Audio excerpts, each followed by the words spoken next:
bisa melalui chat, dikirimkan via chat ke admin Tanya ya. Co-host yang pertama yang bernama admin Tanya atau yang ikhwan bisa langsung raise hand, bertanya langsung kepada Ustadz setelah diizinkan, atau juga bisa melewati chat ya, dan chatnya dikirimkan kepada co-host yang pertama admin Tanya, itu saya sendiri ya.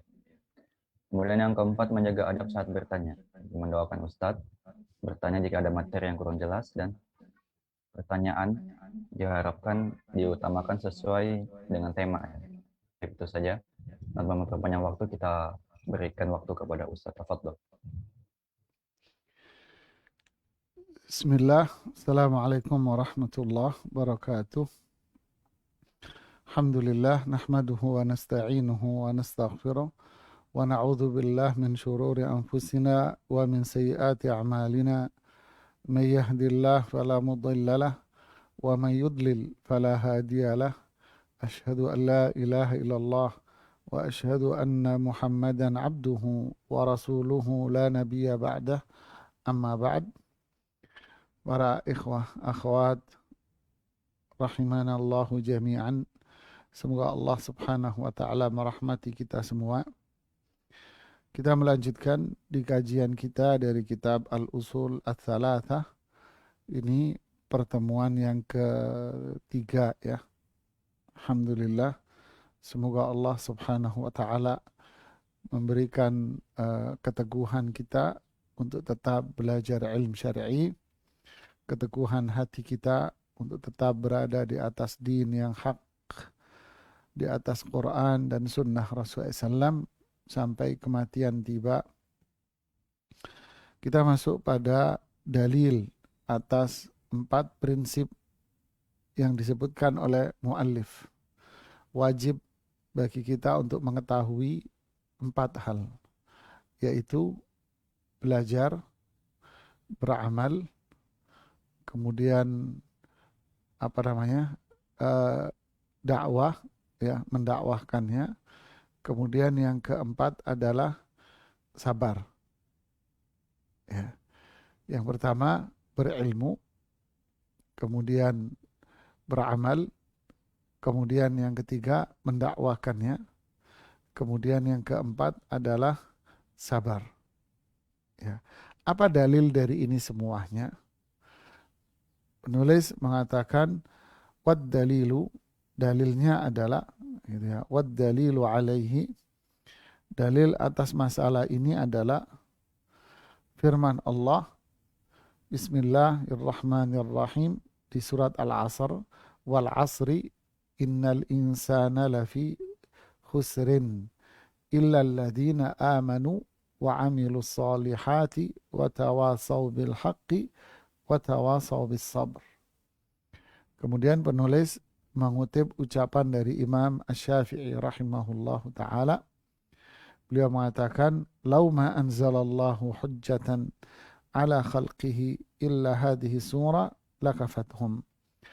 Andai Allah tidak menurunkan sebuah hujjah, dasar argumen kepada manusia kecuali surat ini, sungguh surat ini cukup bagi mereka. Kemudian menukil pula ucapan Imam Bukhari rahimahullahu ta'ala di dalam kitab sahihnya. Beliau membuat sebuah bab yang diberi nama, babnya adalah al-ilmu qabla al-qawli wal-amal.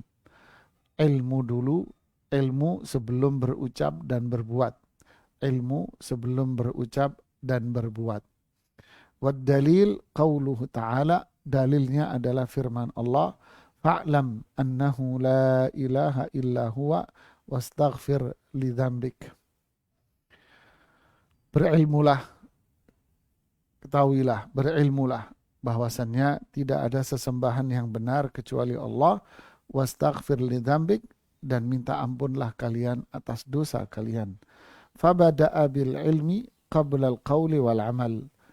Di sini Allah memulai dengan ilmu sebelum ucapan dan perbuatan. Ya, kita jelaskan dulu makna dari surat Al-Asr ini apa yang dijadikan dalil. Jadi apa dalil dari 4 yang harus kita lakukan? Di pertemuan yang lalu wajib bagi kita untuk melakukan 4 hal ini. yaitu wajib bagi setiap individu untuk berilmu. Berilmu tentang Allah. Ya, berilmu tentang Allah. Berilmu tentang Allah, berilmu tentang Rasulullah SAW, berilmu tentang al-Islam dengan dalil-dalilnya yang sahih. Ya, wajib kita berilmu tentang ini. Kemudian wajib kita mengamalkan apa yang kita fahami tentang Allah. Kita mengamalkan apa yang kita ketahui tentang Allah. Kita mengamalkan petunjuk Rasulullah Sallallahu Alaihi Wasallam. Kita berislam sesuai dengan dalil Quran dan hadis. Ya, kita berislam sesuai dengan dalil Quran dan hadis. Kemudian kita mengajak manusia untuk mengenal Allah. Kita mengajak manusia untuk mengenal Rasulullah SAW. Kita mengajak manusia untuk mengenal dalil, mengenal Islam dengan dalilnya. Kita mengajak manusia untuk beramal, untuk bertauhid, untuk beramal sesuai dengan petunjuk Rasulullah Sallallahu Alaihi Wasallam. Ya. Kemudian yang ketiga, yang keempat adalah sabar. Dalam melakukan semua itu butuh kesabaran. Tanpa kesabaran maka semua itu akan sirna dengan cepat. Kesabaranlah yang menjadikan semua itu akhirnya memiliki sebuah power dan kekuatan yang luar biasa. Dalil dari semua ini adalah surat Al-Asr. Nah, ini yang akan kita jelaskan kandungan dan makna dari surat Al-Asr. Jadi, dalil 4 kewajiban.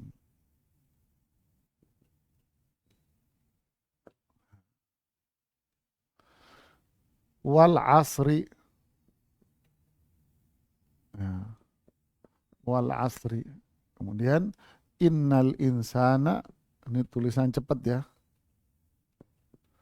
Innal insana lafi khusrin. Ya. Innal insana. Nah, oke, kita akan jelaskan ini. Wal asri. Ya, apa yang dimaksud dengan al-asr di sini? Ya, apa yang dimaksud dengan kata firman Allah wal asri? Ya. Al-asri diartikan oleh para ulama ada 2 di sini. Yang pertama, makna yang pertama adalah waktu. Waktu. Makna yang kedua adalah umur.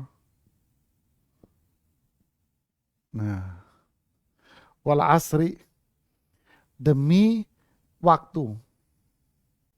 Ya, demi umur. Ya. Nah, nulisnya kayak tisu aja, ya, tisunya.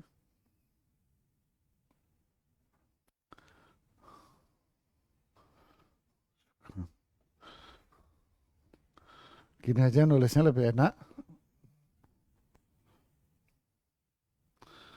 Nah, wal asri maknanya di sini apa? Waktu. Kemudian di sini umur manusia. Nah, ada apa dengan waktu?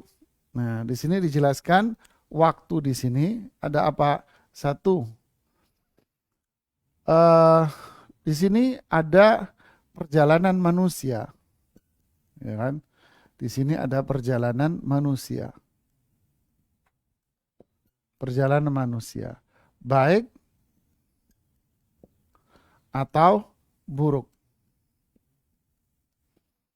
Berarti apa? Berarti ini adalah profil. Nah, ada profil. Kemudian di sini ada tanda-tanda kebesaran Allah. Tanda-tanda kebesaran Allah.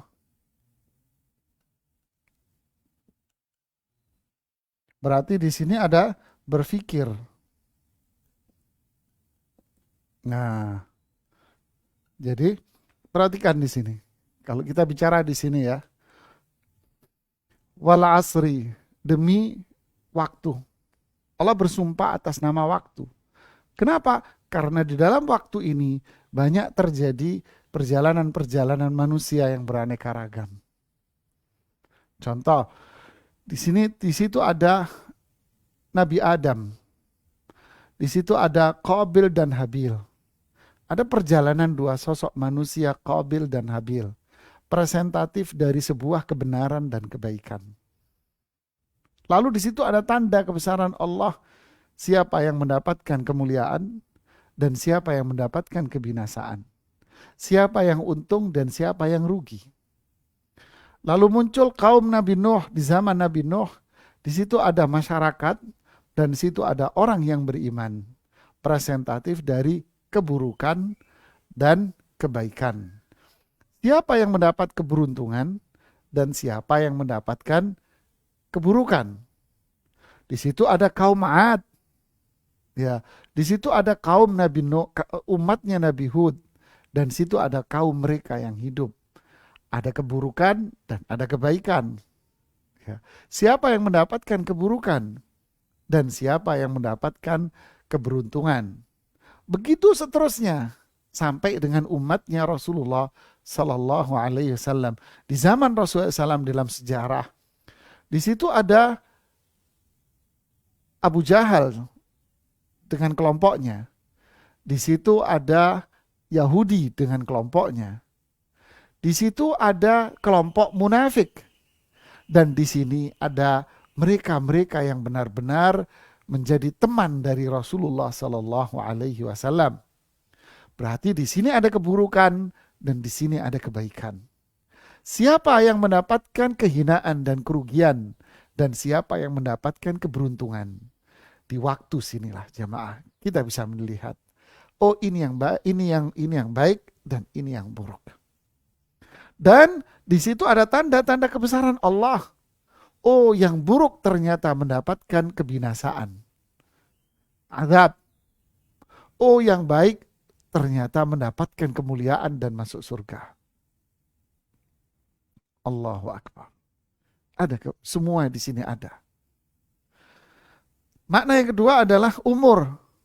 Umur di sini apa? Berarti di sini ada aktivitas manusia. Aktivitas manusia. Ya. Berarti apa? Berarti di sini ada karunia Allah. Karunia Allah. Berupa apa? Berupa umur dan waktu. Nah, perhatikan di sini jamaah. Demi umur manusia. Berarti apa? Umur ini adalah karunia yang Allah berikan. Afalam nu'ammirkum ma yatadzakkar fi. Bukankah kami yang ngasih umur kepada kalian? Allah kasih umur, Allah kasih kita kesempurnaan fisik, Allah kasih kita kesehatan. Lalu di situ ada aktivitas manusia. Berarti apa? Cobalah lihat korelasi antara dua waktu ini. Inilah kita secara individu dan ini yang terjadi dalam sebuah sejarah. Fasiru fil ardi fanzuru kaifa kana akibatul mukatsibin. Coba kalian pelajari dalam sejarah. Didominasi manusia yang mana? Ternyata didominasi munculnya tanda kebesaran Allah berupa adab. Manusia, lihatlah aktivitas Anda. Kalian dikasih umur sama Allah dan fikirkan aktivitasmu. Wal asri. Ini adalah luar biasa nikmat yang Allah berikan kepada kita. Tapi apa yang terjadi? Yang terjadi adalah innal insana lafi khusrin. Ternyata, nah hasilnya semua manusia, yaitu siapa? Kafir, ya kafir atau muslim berada dalam apa? Kerugian. Berada dalam rugi. Apa yang dimaksud rugi? Nah, yang dimaksud rugi di sini maknanya ada dua. Rugi ini ada dua. Kerugian. Kerugian ini apa? Satu. Rugi ini kekurangan.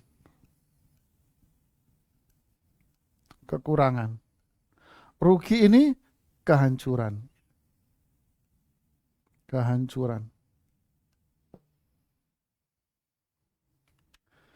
Ya. Coba buat sebuah gabungan korelasi, ya. Pikiran korelasi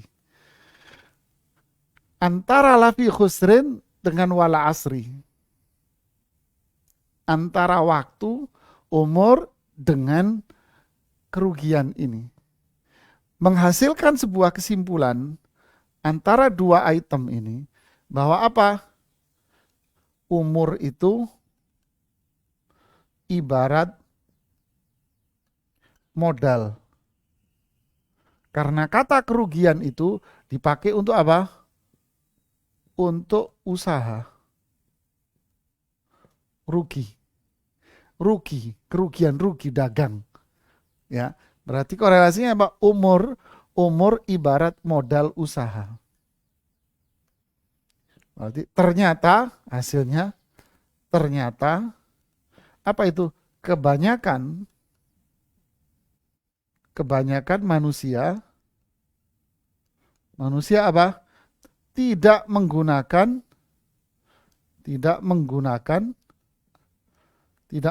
apa?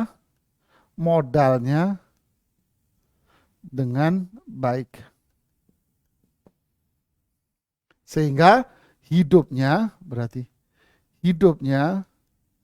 penuh dengan dua hal. Apa itu? Selalu kurang. Hidupnya, yang kedua, binasa, azab, penderitaan, dan lain-lain dan sejenisnya. Lihat ini korelasinya. Allahu Akbar. Ya, paham? Bisa dibaca dengan jelas ya. Jelas nggak tulisannya, ikhwan? Jelas Ustaz. Jelas ya. Nah, coba lihat makna ayat ini ya. Wal asri innal insana lafi khusrin. Makanya Rasulullah bilang apa? Ni'matani maghbunun fihima kathirun minan nas. Ada dua nikmat di mana manusia ini tertipu dengannya. Tertipu dengannya itu terlena dengan dua nikmat itu. Terlena dengan dua nikmat. Apa itu? As-sihhatu wal faragh. Nah, sehat dan waktu. Sehat dan waktu. Ibarat orang dagang, Bama, si Fulan ngasih anak modal. Nih, Nizar, anak kasih modal inti usaha. Nah, ketika megang uang, terlena dengan uang yang dia terima. Wah, banyak nih duit. Dagang, tar dulu deh, gue pinjem deh. Nah, kan bisa gitu ya. Gue pinjem, tar gue bayar dulu. Dagangnya ntar dulu, itu gue pinjem dulu. Dipakailah belanja untuk memenuhi syahwat. Beli rumah, beli mobil, gue pinjam, gue cicil, jangan khawatir, ntar kita pakai dagang. Akhirnya endingnya pas waktunya duit nggak ada, dagangan tidak ada. Kayak mak-mak ke supermarket. Ini contoh aplikasi sederhana. Mak-mak ke supermarket. Nah, kata suaminya, catat apa yang kamu beli. Ya, catat tuh istrinya. Catat sudah jamaah, catat. Taruh tuh tas Doraemonnya dia masuk situ. Masuk supermarket, lupa nih tas catatannya. Baru masuk pintu supermarket, apaan tuh? Ada diskon. Aduh, keren. Beli dia. Lu sebelah sono, apa? Get one by one. Wah, irbah kalau dalam bahasa Arab. Get one by one, keren dibeli. Sono, apaan tuh produk baru? Tuh, sono. Terus ngeliat sebelah sono, wah itu ada promo tuh, daging ayam. Wah ini ada promo. Pengunjung yang dihormati, 5 menit lagi supermarket habis, ditutup. Tutup supermarket, belanjaannya belum dibelanjain. Umurnya habis, belum kita berbuat apa-apa. Atau supermarket masih buka. Mau baru beli 1, 2, 3, waduh kakak cukup duit habis dong. Pulang nyampe ke rumah, ya tambahin dong uang belanjanya. Lu kemarin habis mah belanja apa? Kemarin itu ada promo ya, 50% plus 20, jadi beli ya. Habis dong duitnya. Inilah manusia. Wal asri innal insana lafi khusrin. Umurnya, waktu umur dia tidak dipakai. Ya. Padahal di sini ada sebuah perjalanan. Ada profil di sini ini. Tapi kita melupakan, ini ada profil. Ya, kita ini ada disuruh berpikir dia di sini. Ya kan? Tapi kenyataannya innal insana lafi khusrin, rugi dia. Semua manusia mau kafir, ya, mau kafir, mau muslim berada dalam kerugian. Ibarat orang usaha, yaitu apa? Kurang, hancur. Inilah yang terjadi jamaah. Ayat ini tidak disebutkan sebabnya. Kenapa? Terlena dengan dunia. Ya, terlena dengan dunia. Makanya di atas ayat ini ada surat apa? Surat At-Takatsur. Takatsur. Di bawah surat ini ada surat apa? Humaza. Nah, ada surat ini. Lihat ini. Ada Humaza, ada Takatsur, tengah-tengahnya surat Al-Asr. Ayo coba lihat. Takatsur alias mata duiten. Mafi fulus mampus. Iya kan? Ada fulus abang sayang, nggak ada fulus lo gue tendang. Takatsur. Bangun tidur fulus, melek fulus, sudah. Akhirnya apa? Sholat nanti dulu, ibadah ntar dulu, apalagi belajar. Humaza sama. Alladzi jama'a malan wa haddada. Dia ngumpulin harta. Siapa yang jadi teman yang bisa nguntungin gue? Yang nggak menguntungin gue? Humazah, lumazah, dicela, dicaci, dimaki-maki, dibuka aibnya. Kenapa? Nggak bisa nguntungin saya. Inilah manusia, jamaah. Lihat ini, penyebab.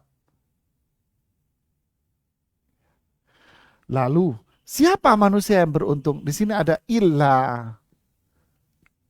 Nah, ilah. Menarik nih kata ilahnya ini. Ya. Nah, ilah. Sini ada garis besarnya ini. Ya kan? Kecuali di sini, ya kan? Kecuali. Ini kecuali. Maksudnya apa? Berarti mereka yang beruntung. Mereka beruntung artinya tidak rugi. Tidak rugi dia. Siapa? Inilah mereka ini. Nah, sifat yang pertama apa? Amanu. Amanu. Ini yang pertama. Wa amilus solihat. Nah, dan ketiga, keempat lah di sini. Nah, sini kan. Nah, di sini apa ini maknanya? Amanu, iman. Di sini ada iman. Ya kan? Iman ini apa? Nah, iman ini adalah ilmu. Ya kan? Iman adalah ilmu. Dari ilmu lahir apa kemarin? Pembenaran. Pembenaran. Salah nulisnya nih. Dari ilmu lahirlah pembenaran. Dari pembenaran lahir apa? Yakin. Nah, apa yang dipelajari ilmunya? Nah, yang kemarin yang dipelajari apa? Yang kemarin itu, 3 itu.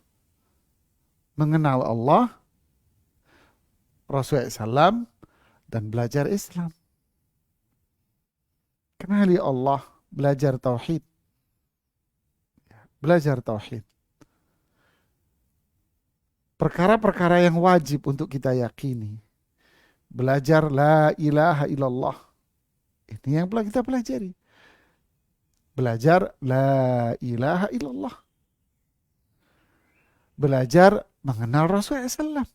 Mengenal kehidupannya. Mengenal bagaimana Rasulullah SAW. Kesehariannya, tuntunannya. Mengenal Islam, halal, haram. Mau puasa nih. Ya, kita harus kenal dong hukum-hukum yang berkaitan dengan puasa, dengan dalil-dalil. Jangan kata orang. Kata orang runyam, kebanyakan batalnya. Keramas batal. Renang batal. Kat gigi batal. Terus apa lagi? Kumur-kumur nggak boleh. Terus apa lagi? Apa? Luka dikit katanya ntar batal. Urak-urak, tahu urak-urak jamaah bahasa Jawa Timur. Urak-urak apa namanya? Bersihin kuping batal. Banyak kan batalnya. Terus kita disuruh apa dong? Enggak batal. Dikit-dikit kan lagi puasa lu, enggak batal. Enggak boleh lu batal puasa-puasa. Bagi nyicipin pakaian, nyicipin pakaian, nyicipin makanan. Nggak boleh puasa-puasa nyicipin makanan, batal. Wah, akhirnya masakannya kalau nggak anyep banget, nggak ada rasanya, asin semuanya masakan. Serba kagak boleh. Terus tidurnya orang ibadah, suruh bego kita akhirnya jamaah. Terus nggak boleh semua, ini nggak boleh, ini batal, ini batal. Akhirnya suruh tidur melulu, apalagi di negeri Arab. Aduh, habis sholat subuh rekut semua. Bangun tidur, mau asar, mau yokul, bangun. Allahu Akbar. Jadi amanu iman. Iman ini apa? Ilmu pembenaran, lahirlah yakin. Ya innama yakhsyallaha min ibadihi al-ulama'u, yang punya iman sehingga muncul cinta, takut, berharap siapa? Orang yang punya ilmu. Semakin dia belajar berarti semakin lahir yakin. Inilah yakin, endingnya baliknya kemana? Nah, di sini jemaah. Ya, sini. Nah, gini kan alurnya. Ya. Berarti semakin kita belajar ilmu, lahir terus pembenaran dan keyakinan, maka akan lahir iman. Kalau yang dipelajari salah, ya berarti imannya salah. Makanya ungkapan Ibnu Sirin apa? Inna hadzal ilma dinun. Ilmu ini ya agama kita, keislaman kita. Kalau kita belajar ilmunya ini salah, berarti ininya salah jemaah. Kalau ininya salah, saya ulangi, berarti imannya salah. Kalau imannya salah, nah ini kan ke sini. Habis dari sini lari ke sini. Habis dari sini lari ke sini. Habis dari sini lari ke sini. Jadilah ini sebuah rangkaian. Rangkaian apa? Rangkaian mereka yang beruntung ini. Kalau ilmunya benar, kalau ilmunya salah, ya rusak semuanya. Makanya dalil 4 kewajiban ilmu. Setelah berilmu dengan tiga tadi tauhid, mengenal Rasulullah SAW, belajar Islam dengan dalil Quran dan hadis. Lalu muncullah apa? Amal. Nah, ini amal nih di sini. Berarti tahap ini yang pertama, kedua, ini ketiga, ini keempat. Barulah di sini amal. Amal ini berarti apa? Berarti amal ini adalah dari sini terdiri dari iman, yakni tauhid, dan apa? Pelaksanaan. Pelaksanaan dari apa? Pelaksanaan Quran dan hadis. Nah, yang mengenal Rasul tadi. Dari sini muncul yang ketiga. Apa itu? Dakwah. Apa yang kita ajak? Ini. Terus sabar. Nah, inilah 4 komponen. Iman, yaitu ilmu, mengamalkan, ngajakin orang, sabar. Ini yang disebut oleh Imam Ibnu Qayyim dengan istilah apa? Jihad. Ini jihad. Ini jihad kata Ibnu Qayyim. Jihad kesungguhan. Jihad itu ada 4. Ini jihad berilmu, bersungguh-sungguh dalam belajar, karena ini yang melahirkan iman. Jihad dalam beramal, bertauhid, mengamalkan ini. Jihad yaitu ngajakin orang, dan sabar, ini semua. Ya, subhanallah. Inilah lahirlah seorang muslim yang seutuhnya. Masya Allah. Kalau enggak, kalau tidak ini, kalau tidak termasuk bagian yang ini, maka dia akan kena wilayah merah ini. Nah, ini wilayah merah ini. Hati-hati, ini wilayah merah yang nyambung dengan ini. Nah, ini wilayah merahnya di sini nih. Nah, ini wilayah merah ini semua ini. Jadi kalau kita tarik ke sini kata Imam Syinqiti, apa penyebab orang rugi? Balik lagi ke sini. Apa penyebab kerugian? Takatsur, duit, harta. Berarti penyebab rugi manusia lawannya ini. Kalau di sini ada iman yaitu ilmu, berarti sebab manusia rugi apa? Bahlul. Rebat manusia rugi apa? Bahlul. Nggak punya ilmu. Nggak ada ini. Tarik ini kebalikannya. Ini wilayah merahnya. Dia rugi berarti nggak punya ilmu. Nggak paham tauhid, nggak paham apa itu Islam, nggak kenal sama Rasulullah. Kullun yadda'i bihubbi Laila wa Laila ma tubdi bidzaka. Semua mengaku dirinya kekasihnya Laila, padahal Laila tidak kenal siapa kamu. Kan cerita tentang Majnun Laila. Kalau kita kan sebutnya Laila Majnun, Lailanya yang gila. Laila gak salah apa-apaan. Yang gila kan orangnya yang tergila-gila sama Laila. Semua mengaku kekasihnya Laila, padahal Laila tidak kenal sama dia. Semua mengaku kekasihnya Rasulullah SAW. Semua mengaku saya cinta Rasul, saya cinta Rasul. Tapi wudhu saja kakak terngerti. Jamaah, ya, dia nggak punya ilmu, rugi. Nggak ada ilmu, tauhid nggak paham, petunjuk Islam nggak ngerti. Ya mau ngajak orang apa? Yang ngajak kepada kejahilan. Sudah jangan ngomong kesabaran, ngomong ilmu tidak ada. Inilah manusia yang hidup kerugian. Hidupnya apa? Selalu berada dalam kekurangan, walaupun hartanya segudang.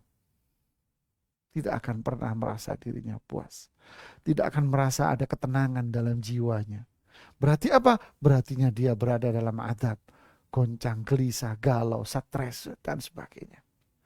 Inilah hidup mereka yang kosong dari ilmu, kosong dari tauhid, tak mengenal Rasulullah, tak mengenal Islam.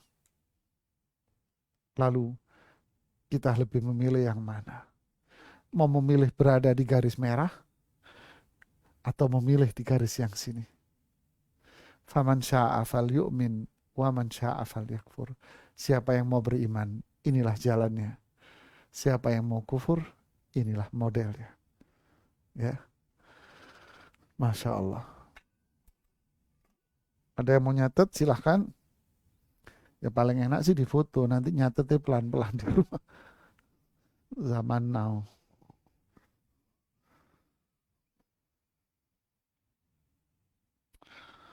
Kemudian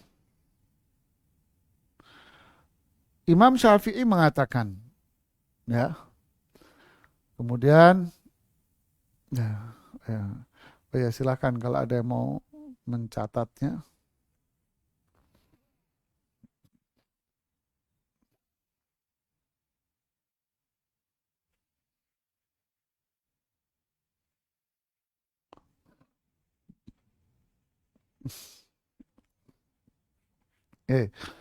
Imam Syafi'i mengatakan, siapa Imam Syafi'i? Siapa yang tahu nama Imam Syafi'i? Ayo. Siapa yang tahu nama Imam Syafi'i? Ya. Kalau ada kuis, ayo kuis. Siapa yang tahu nama Imam Syafi'i? Kasih hadiah rutab mau lebaran. Ya kan? Siapa yang ngirim? Panitia yang ngirim. Mana yang ngirim? Panitianya yang ngirim.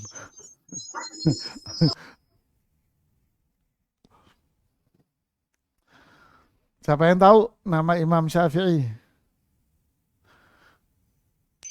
Muhammad bin Idris, Ustaz. Ya terusin dong.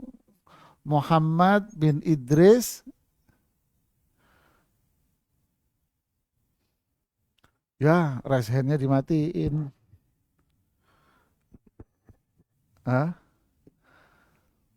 Muhammad bin Idris bin Abbas.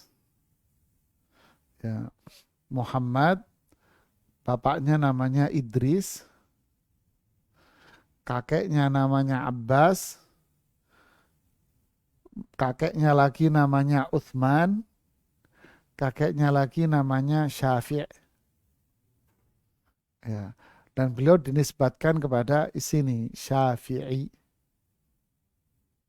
Syafi'. Dinisbatkan kepada Syafi'. Syafi' ini keturunan dari Hashim. Siapa Hashim? Siapa Hashim? Muhammad Rasulullah SAW bin Abdullah bin Abdul Muttalib bin Hashim. Syafi' dari Hashim. Berarti Imam Syafi'i, kalau Hashim berarti dari Quraisy. Berarti Rasulullah SAW, berarti Imam Syafi'i panggilannya Imam Syafi'i. Ya kan? Berarti dari siapa? Dari keluarga Hashimi. Hashimi Al-Qurashi. Berarti keluarga Rasul. Iya. Ini Habib asli. Imam Syafi'i. Nama panggilannya Abu Abdullah. Abu Abdullah panggilannya. Kunyahnya. Nama aslinya Muhammad bin Idris. Dipanggilnya Abu Abdullah. Dikenal di kalangan para ulama dengan panggilan apa? Sebutan mata imamun wa wulida imam.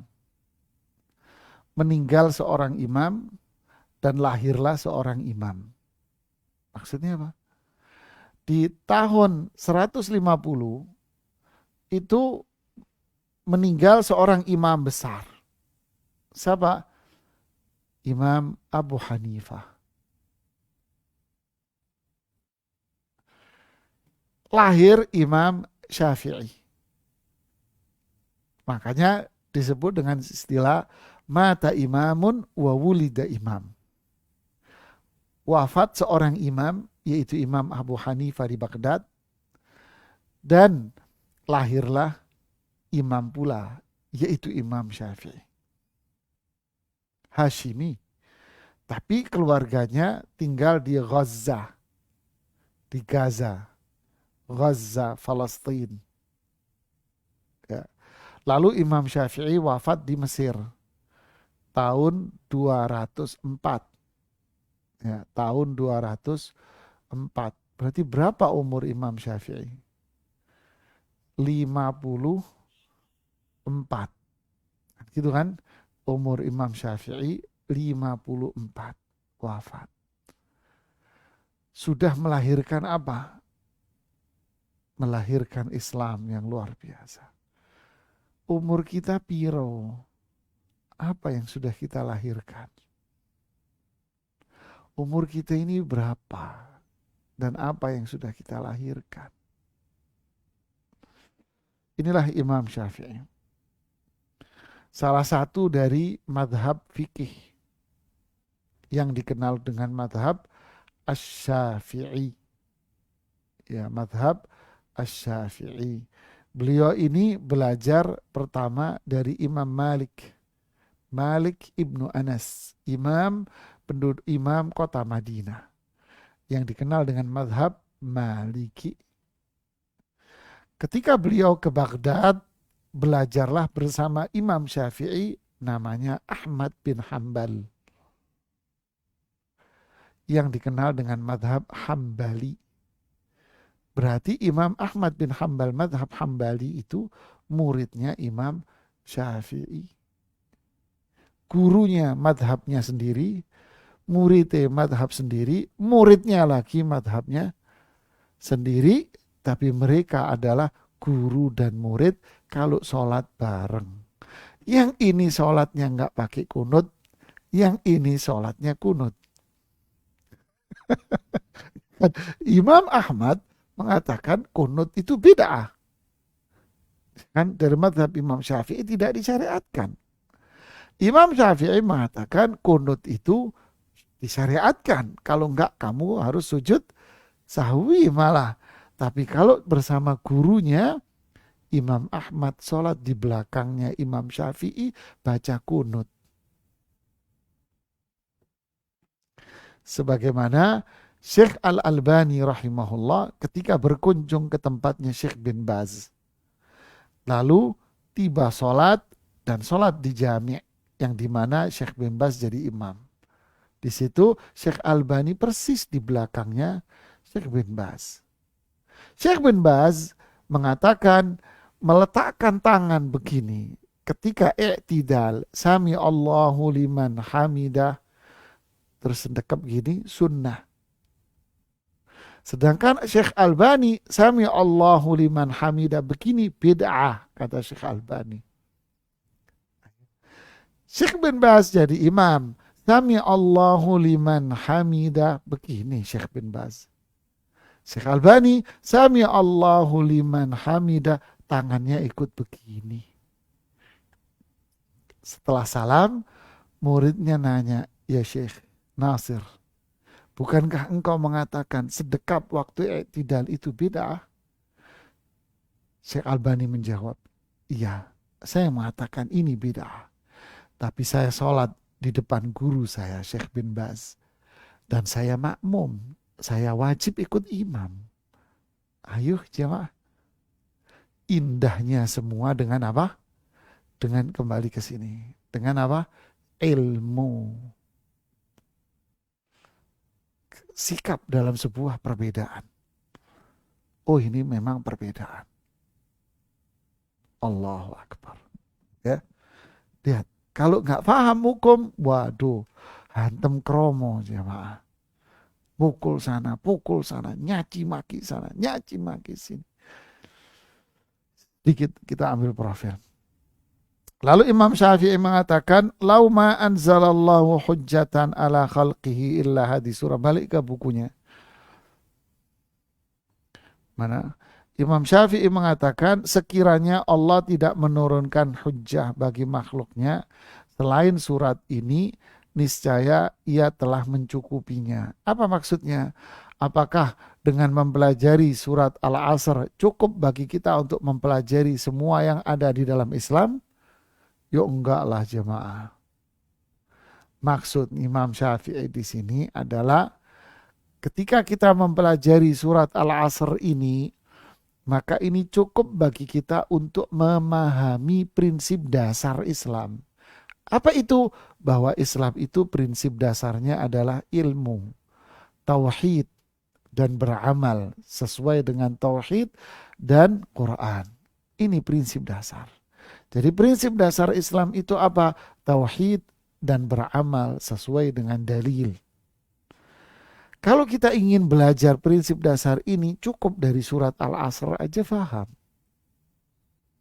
Bahwa manusia yang sukses, manusia yang belajar tauhid, belajar tuntunan Rasulullah SAW, lalu dia mengamalkan tauhid dan mengamalkan petunjuk Rasulullah SAW. Dialah manusia yang sukses. Jika tidak, maka akan masuk ranah jalur merah. Innal insana lafi khusrin. Ini prinsip dasar. Cukup ayat ini bisa menyadarkan dan memberikan pemahaman yang benar kepada kita tentang prinsip dasar keislaman yang baik. Kemudian ucapan berikutnya adalah ucapan siapa? Imam Bukhari. Ya. Imam Al-Bukhari mengatakan, Imam Bukhari rahimahullah berkata, Babul ilmi qabla al-qawli wal amali. Bab ilmu sebelum berucap dan berbuat. Kemudian beliau berdalil dengan ayat fa'lam annahu la ilaha illallah wastaghfir li dzambik. Fa'lam, berilmulah. Berilmulah, lihat. Bahwasannya tidak ada sesembahan yang benar kecuali Allah. Dan barulah minta ampun sama Allah. Dimulai dengan ilmu sebelum berbicara dan berbuat.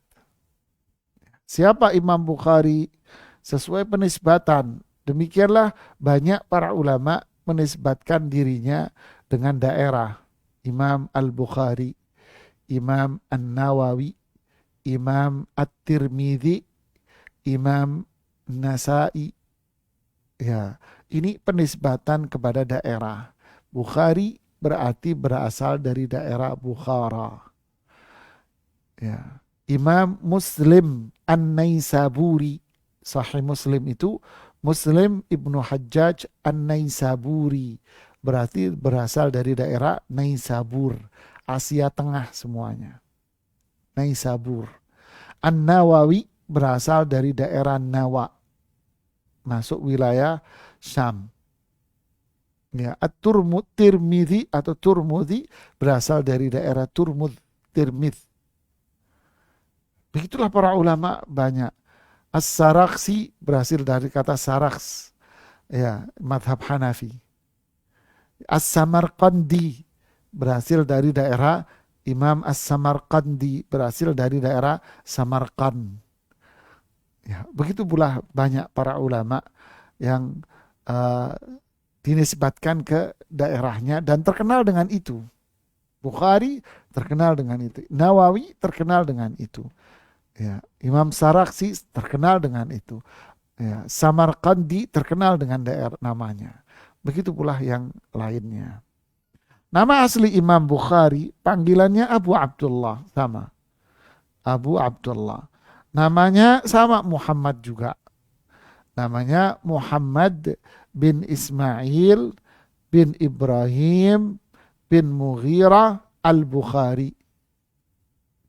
Ya, Muhammad bin Ismail bin Ibrahim, Muhammad bin Ismail bin Ibrahim bin Mughirah al-Bukhari.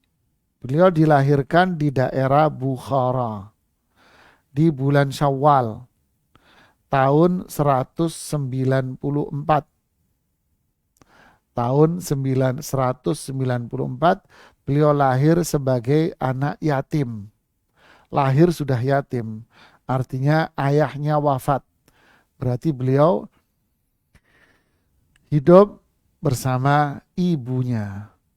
Ya, Imam Bukhari terkenal dengan kecerdasannya yang luar biasa. Begitulah para ulama hadis. Ya, Imam Bukhari dikisahkan oleh para ulama itu cukup mendengar hadis sekali saja, beliau sudah mampu mengingat-ingatnya dan tidak akan lupa dari benak beliau. Rahimahullah. Ya. Beliau wafat di daerah Samarkand, di daerah Samarkand, di satu kota kecil, di malam takbiran Lebaran, di malam takbiran tahun 256. Lahir 194, wafat 256. Berarti umurnya berapa? 94 naik ke atas 6 ditambah 56 berarti umurnya 62. Ya, berarti umurnya beliau wafat di umur 52. Nah, di sini Imam Bukhari mengatakan umur 62, maaf. Jadi kan lahir 96, ya. Lahir dari berapa?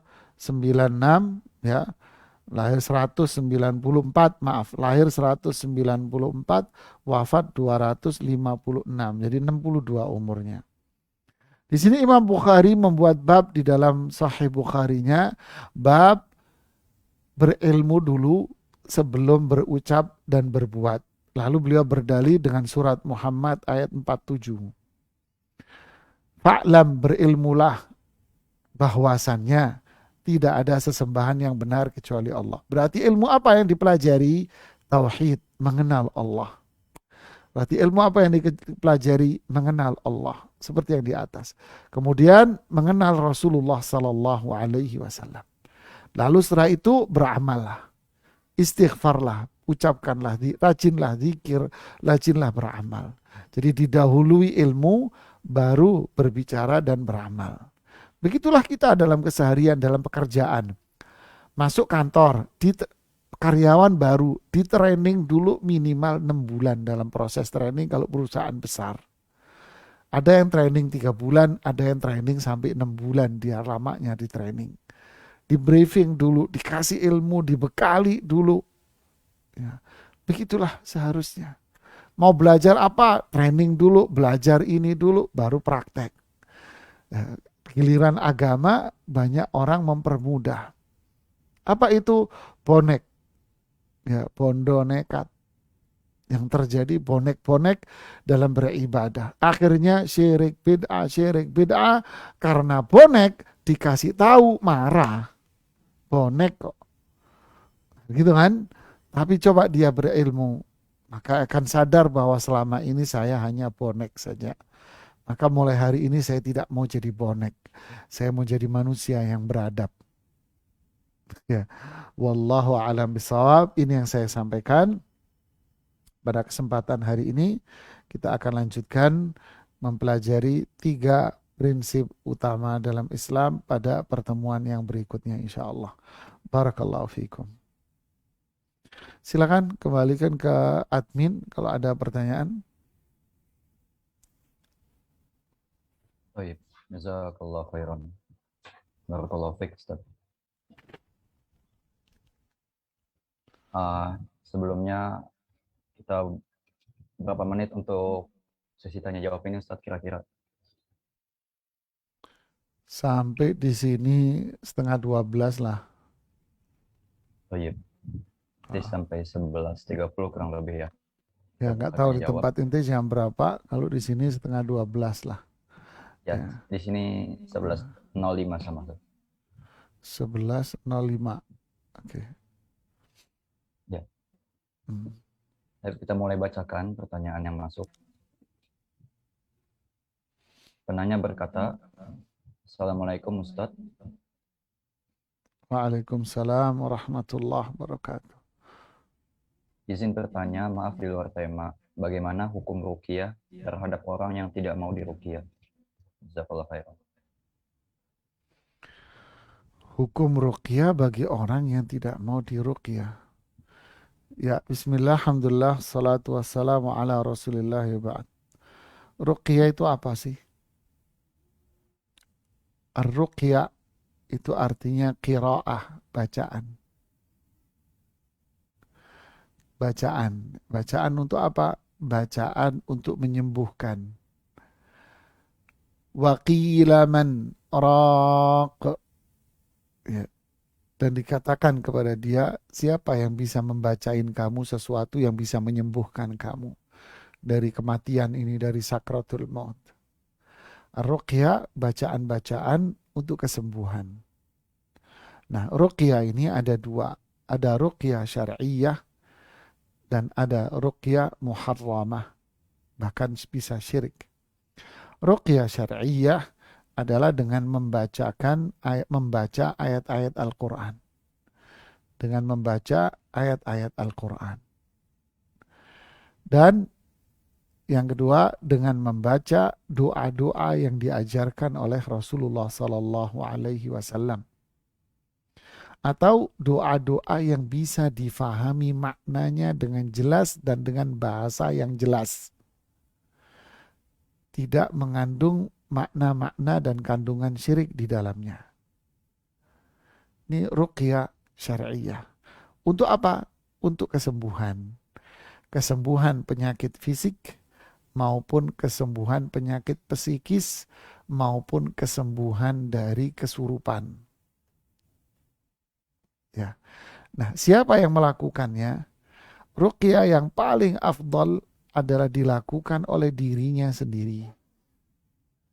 Yang disebut sekarang dengan istilah ruqyah mandiri. Dilakukan oleh dirinya sendiri. Dengan cara apa? Satu, dengan cara dia bertauhid kepada Allah. Seseorang yang bertauhid, dia itu sebetulnya sudah melakukan kesembuhan dengan dirinya sendiri. Diserahkan semuanya kepada Allah, dia tidak tergantung kepada manusia. Yang kedua, dengan dia taat beribadah hanya kepada Allah. Tiga, dengan dia banyak zikir kepada Allah. Empat, dengan dia membaca Al-Quran atau mendengarkan bacaan Al-Quran. Jadi kalau ada seseorang dikatakan dia nggak mau diruqyah, apakah dia salah? Tidak bisa dia dikatakan salah. Bisa jadi dia ingin melakukan ruqyah itu sendiri. Ya, dia ingin melakukan sendiri. Atau memang dia ini termasuk orang yang kesurupan. Dia permainan jin, main dengan perdukunan, sihir-sihir. Keluarganya ingin meruqyah dia tapi dia nggak mau. Karena tidak mau melepaskan diri dari buhul-buhul, dari jimat-jimatnya, sehingga hidupnya banyak diikat oleh setan-setan. Keluarganya ingin menyelamatkan dia tapi dia nggak mau. Bagaimana caranya? Caranya adalah Anda yang bacain. Kalau Anda lagi duduk sama dia, ya pelototin aja mukanya, terus bacain ayat kursi.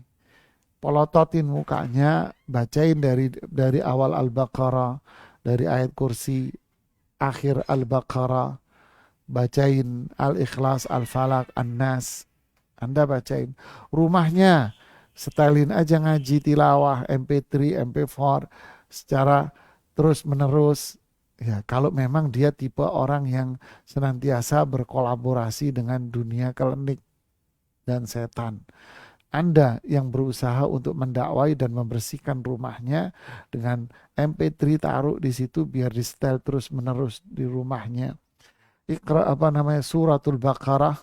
Ya, siapa yang baca surat Baqarah, maka setan akan lari dari rumahnya dia. Jadi karena dia berontak nggak mau. Ya. Wallahu alam. Itu jawaban secara terinci. Ya.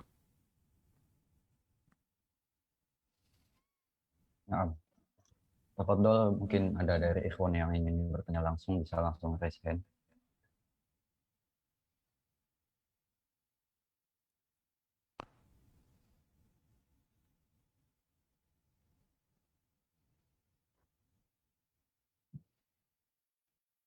Nah, bacakan pertanyaan selanjutnya. Ya, silakan.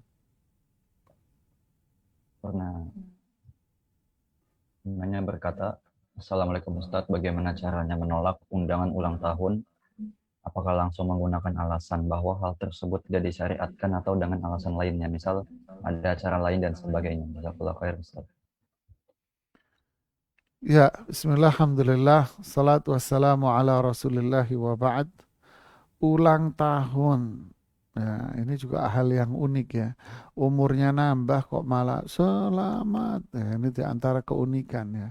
Padahal umur kita nambah berarti bau kain kafan semakin menyengat di hidung kita. Harusnya dijadikan ajan untuk introspeksi diri. kemudian bertaubat kepada Allah, kemudian kembali ke jalan Allah, dan terus dia merenung, berpikir, muhasabah terhadap dirinya. Tapi budaya Barat memang tak mengenal namanya alam akhirat, dia nggak kenal, dia nggak percaya. Dia nggak percaya dengan adanya alam kubur, ada azab, ada nikmat.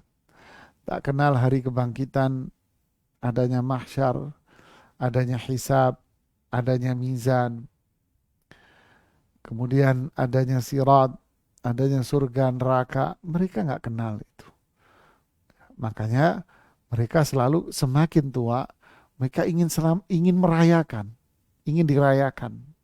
Umurnya nambah, tambah dirayakan. Tambah tua, tambah dirayakan. Ada perkawinan perak, ada perkawinan emas.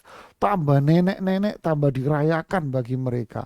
Kenapa? Sebelum dia mengakhiri kehidupan, kita bikin dia enjoy, bahagia. Dirayain. Ini mereka yang gak punya agama. Kita, alhamdulillah, Allah kasih kita nikmat iman. Allah kasih kita nikmat ilmu, belajar Quran, belajar petunjuk Rasulullah SAW. Dengan itu kita bisa memahami mana yang hak, mana yang batil. Dari itu kita bisa mengatakan lakum dinukum waliyadin. Jadi kalau ada saudara kita yang mengadakan perayaan ulang tahun, kita mengatakan mohon maaf, saya nggak bisa datang. Loh kenapa nggak bisa datang? Iya, saya nggak bisa datang. Kalau dia nanya terus, mohon maaf, ulang tahun bukan bagian dari Islam. Ini dunia mereka. Saya tidak mau ikut campur. Marah dia, Allah lo, sok ini kamu sok. Biarkan saja. Yang penting saya sudah sampaikan, mohon maaf saya tidak bisa datang. Ya, cukup sampaikan itu. Kalau dia nanya, ya baru Anda jawab dengan baik. Ya. Barakallahu fiik. Barakallahu. Tafadhol. Ini ikhwan atau ikhwan atau akhwat yang angkat tangan. Ya, silakan. Pakai ikhwan, tafadhol. Silakan langsung buka mikrofonnya. Itu ibu siapa itu? Wiwi. Ya, silakan, nggak apa-apa, silakan. Nah, Ustaz mengizinkan, tafadhol. Assalamualaikum warahmatullahi wabarakatuh. Waalaikumsalam warahmatullahi wabarakatuh. Ya, silakan Ibu. Silakan, Ya, apa-apa. maaf, saya mau bertanya, Ustadz. Iman itu kan kadang-kadang itu yang naik turun gitu loh ya. Misalnya kayak kita udah yakin nih, ya Allah gitu, mudahkanlah kita untuk ibadah atau tetap tawadu gitu ya. Tapi kadang-kadang kalau kita lagi sibuk gitu, kadang-kadang kita suka suka goyah gitu. Itu gimana ya Ustadz supaya tetap saja, padahal ya saya sudah berusaha sekali baca Quran untuk mengerti, maksudnya baca artinya, tafsir apa sih ini untuk mengamalkannya dalam hari-hari juga dengan keluarga dan anak gitu ya, untuk bisa lebih kuat gitu. Ya, bisa difahami pertanyaan insyaallah. Ya, terima kasih kepada Ibu Wiwi dengan pertanyaannya. Iman ini memang fluktuatif ya, bisa naik dan bisa berkurang. Masalahnya sekarang kapan iman kita ini bertambah dan malah kapan iman kita ini berkurang. Saya ambil contoh. Kapan seorang pendekar ini ilmunya dia semakin kuat. Kapan ilmu karatenya akan menurun sehingga tingkat refleksnya dia itu menghilang. Gitu aja sih. Kapan ibu-ibu yang masak ini hasil masakannya semakin baik, semakin bagus. Kapan restoran ini mempertahankan rasanya. Sebenarnya jawabannya itulah. Jadi kapan iman kita ini bisa bertambah? Dengan ilmu, dengan ketaatan, dengan amal soleh. Dan ada sarana-sarana penunjang yang lain. Seringkali kita ini, para jamaah sekalian, merasa diri kita ini sudah ibadah. Tapi kenyataannya malah justru iman kita malah berturun. Maka yang perlu kita koreksi adalah hati kita dulu. Yang pertama, apa itu keikhlasan kita dalam beramal? Kita koreksi hati kita. Apakah kita beramal sudah ikhlas karena Allah? Apakah kita beramal hanya mengharapkan rahmat dari Allah semata? Atau kita beramal ini untuk kepentingan dunia? Atau kata Imam Ibnu Qayyim, kita beramal ini rutinitas aja. Rutinitas, bagian dari rutinitas. Ini tentu bukan keikhlasan namanya. Jadi koreksilah hati kita. Yang kedua, apakah kita sudah mengenal Allah atau tidak? Sudah berilmu apa enggak?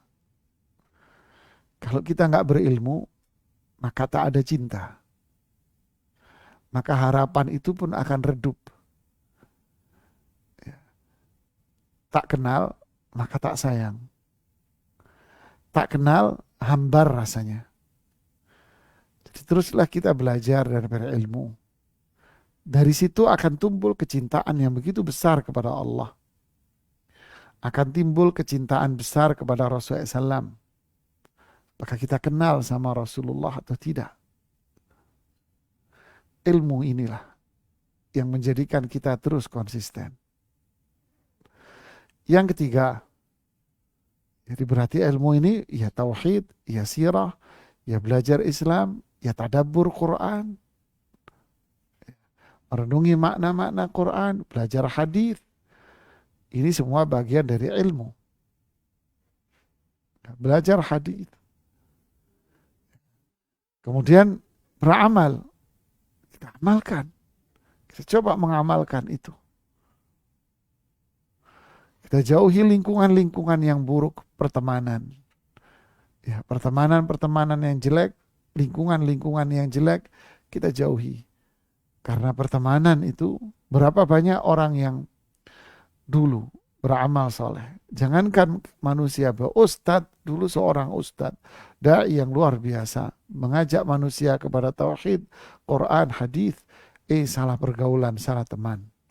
Akhirnya kembali kepada dai mengajak kepada syirik dan bid'ah. Kenapa? Terjebak dalam lingkungan pertemanan yang tidak dia sadari. Ya, mengikis ketaatan kita. Pertemanan ini banyak, ada pertemanan yang offline, pertemanan yang online. Ini akan mempengaruhi juga. Makanya kalau mau kawin, carilah pasangan yang soleh dan solihah. Anaknya didiklah agar rumahnya menjadi rumah yang dipenuhi dengan kesolehan. Terus lakukan itu, jangan putus asa. Dan jangan pula berdoa. Seperti yang dikisahkan oleh Ummu Salamah. Bahwa Rasulullah SAW tidak pernah meninggalkan doa, Ya muthabbital qulub, thabbit qulubana ala dinik. Wahai zat yang membolak-balikkan hati. Teguhkan hati kita di atas Islam yang hak. Di atas Quran, di atas sunnah, teguhkan. Baca doa ini jangan dilupakan.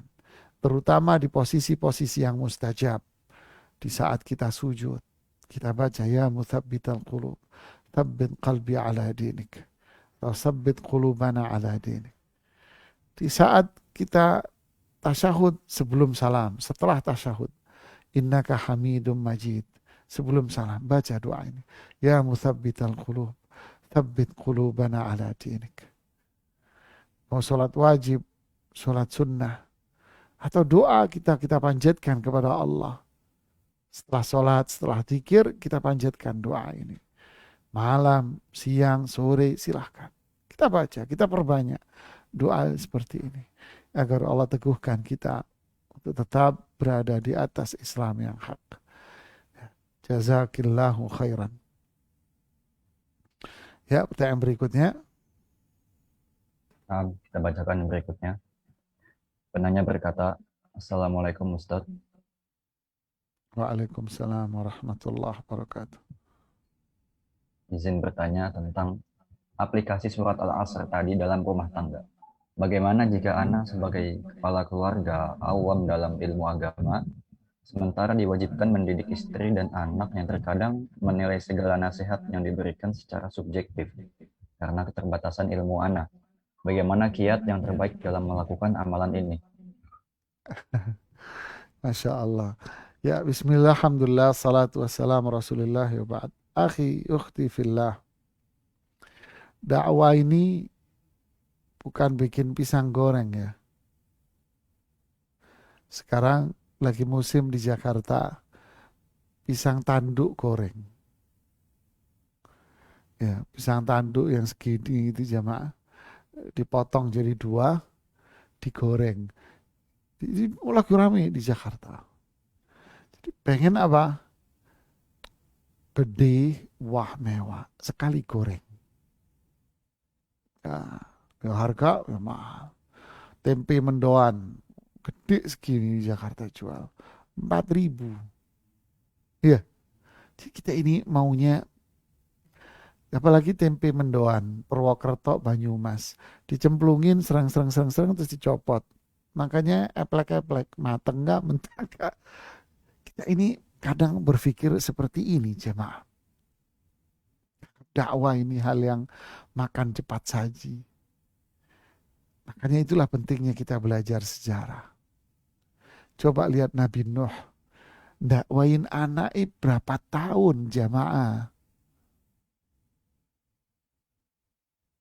Berapa tahun? Ratusan tahun dia dakwain anaknya. Kok bisa?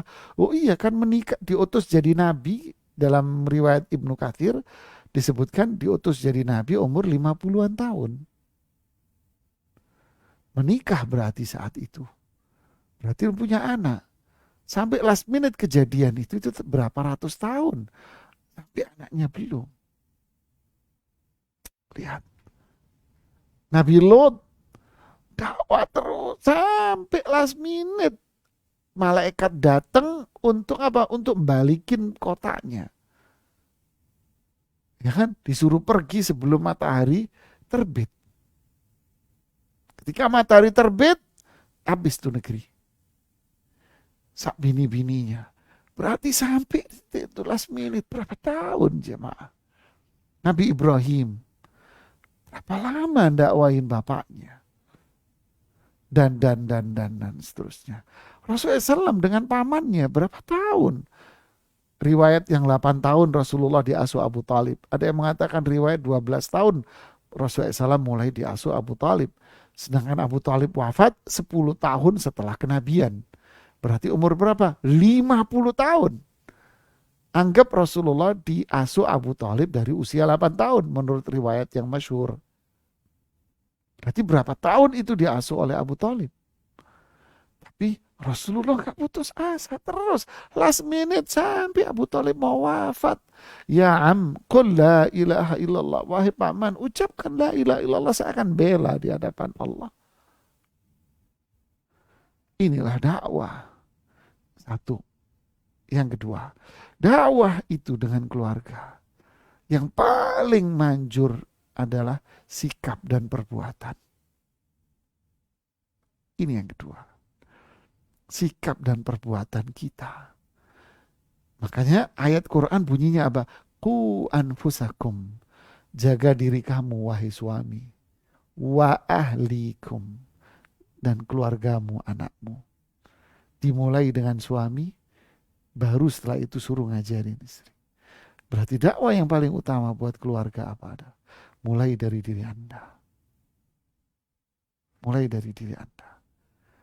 Orang yang dilakukan, orang yang melihat kebaikan dan mendapatkan perlakuan kebaikan, pasti lama-kelamaan paling tidak dia segan. Paling tidak dia segan. Makanya Nabi bilang apa? Kasih hadiah, nanti dia akan ikut sama kamu. Hadiah itu bisa perbuatan, bisa barang, fisik. Tentu yang dimaksud Rasulullah ini adalah fisik, barang.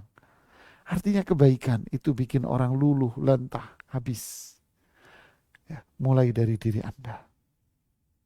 Kalau kita sudah berbuat baik, lalu masuk yang ketiga, kita nasihati pasti ucapan, pasti orang itu akan segen duluan. Ya, bantah pun gak akan lama. Ya, tapi kalau kita sendiri belum melakukan, sesekali, jarang-jarang, terus kita nasihatin orang, diketawain jamaah.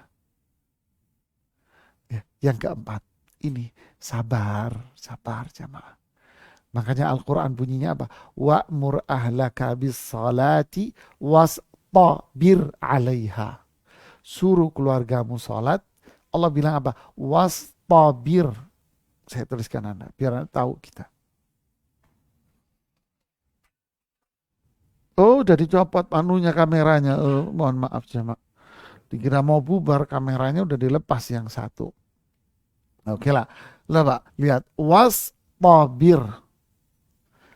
Ada tambahan huruf ta.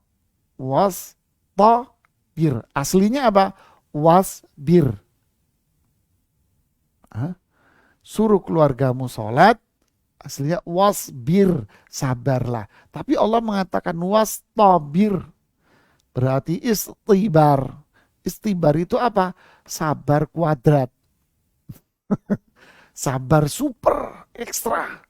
Giliran kita ngajak keluarga disuruh sabar ekstra. Tapi disuruh giliran ngajak orang lain watawasau bil haqqi watawasau bis sabri. Tidak mengatakan watawasau bil istibar. Wastawa bis sabr. Suruh sabar. Kalau sama orang sabar biasa. Tapi kalau sama keluarga ekstra kamu sabarnya. Ngeyelnya lebih, bantahnya lebih. Faham 4 ini. Dakwah itu proses ya akhi. Ya, mulai dari diri kita. Ajak dengan tutur kata yang baik. Sabar. Sabar ini apa? Terus berusaha. Sabar ini apa? Jangan baperan. Istri Anda ngomel terus Anda baper. Ya bubar jemaah. Orang hidup gak boleh baperan. Ya namanya manusia terkadang kita baper. Tapi kita harus memperbaiki diri kita. Kita pasti dicaci, dicelah orang dan sebagainya. Tapi kita harus berusaha menjadi hati yang lembut. Ya, barakallahu fiik. Ada lagi? Ya ada Ustaz. Pertanyaan selanjutnya, nanya berkata, Assalamualaikum Ustaz, bagaimana jika kita diundang acara tahlilan kematian, kebetulan rumahnya persis di depan rumah kita, salahkah jika kita datang hanya untuk menghormati? Ya, bismillah, alhamdulillah, salatu wassalamu rasulullah. Diundang tahlilan istilah kita kan. Apa sikap kita? Pertama, ketika ada yang wafat, kita cepat-cepat takziah datang ke rumahnya. Langsung kita datang ke rumahnya. Ya, ikut membantu mengurus jenazah dan sebagainya. Kalau perempuan ya ikut meringankan beban sang istri, kalau yang wafat itu suaminya atau anaknya, membantu semuanya. Kemudian setelah itu apa? Uni waktu siang makan, Anda siapkan makanan. Kalau Anda juga nggak sempat, ya Anda coba beli dari tempat lain. Ini nih Bu, udah nggak usah pusing makanan. Ini Anda bawain makanan. Anda bawain minuman. Anda membawakan kebutuhan dia di saat musibah terjadi. Jadi Anda sudah datang, Anda bantu dia, Anda bawain dia makanan, Anda bawain dia minuman. Cukup. Setelah itu malamnya dia bikin tahlilan, Anda nggak usah datang. Anda nggak usah datang. Kalau besoknya lagi dia masih banyak tamu, nggak sempat dia makan dan sebagainya, Anda kirimin lagi makanan esoknya. Karena besoknya masih banyak tamu di rumahnya, Anda kirimin makanan.